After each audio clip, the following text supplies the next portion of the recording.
Om Namo Venkatesaya. Welcome back to my channel Tirupati. ముందుగా మీ అందరికీ నమస్కారాలు. మన channel WhatsApp Telegram link comment సెక్షన్లో ఇస్తాను. జాయిన్ అయ్యి డైలీ తిరుమల అప్డేట్స్ ప్రతిరోజు తెలుసుకోగలరు.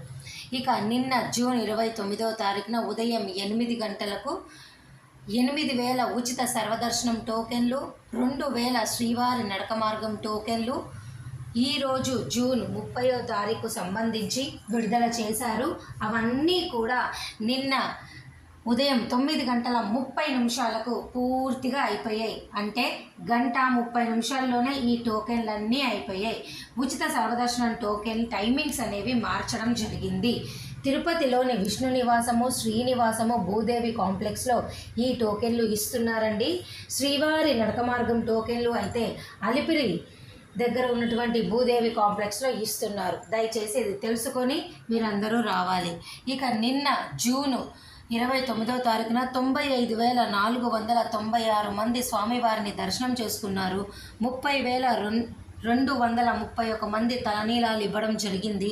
5,63,00,000 హుండీ కానుకలు, 4,34,000 మంది లడ్డూ ప్రసాదాన్ని స్వీకరించారు. 2,58,000 మంది అన్న ప్రసాదాన్ని తీసుకున్నారు. అలాగే 3,172 మంది మెడికల్ ట్రీట్మెంట్ని పొందారు. ఇక ఈరోజు భక్తుల రద్దీ అనేది సాధారణంగా ఉందండి. ప్రస్తుతం అయితే ఈరోజు జూన్ 30వ తారీఖున 21 కంపార్ట్మెంట్లో భక్తులు వేచి ఉన్నారు. ఎటువంటి టోకెన్ లేని వాళ్ళు సర్వదర్శనానికి వీక్యూసీలో అంటే ఫ్రీ క్యూ లైన్లోకి వెళ్తే 10 నుంచి 12 గంటలు మీకు పట్టొచ్చు. అలాగే సర్వదర్శనం టోకెన్లు, శ్రీవారి నడక మార్గం టోకెన్లు తీసుకున్న వాళ్ళకు 5 నుంచి 7 గంటలు పట్టొచ్చు. 300, 500 రూపాయల టికెట్ తీసుకున్న వాళ్ళకు 4 నుంచి 6 గంటలు పట్టొచ్చు. ఇక ఈరోజు సేవా టికెట్లతో 1 గంట లోపలే దర్శనం అయిపోతుంది. ఎన్ఆర్ఐ, సుపదం, మిలిటరీ అన్ని దర్శనాలు ఉన్నాయి. రికమెండేషన్ లెటర్లు కూడా ఈ రోజు నుంచి స్టార్ట్ అయిపోయాయి. దర్శనాలు కూడా స్టార్ట్ అయిపోయాయి.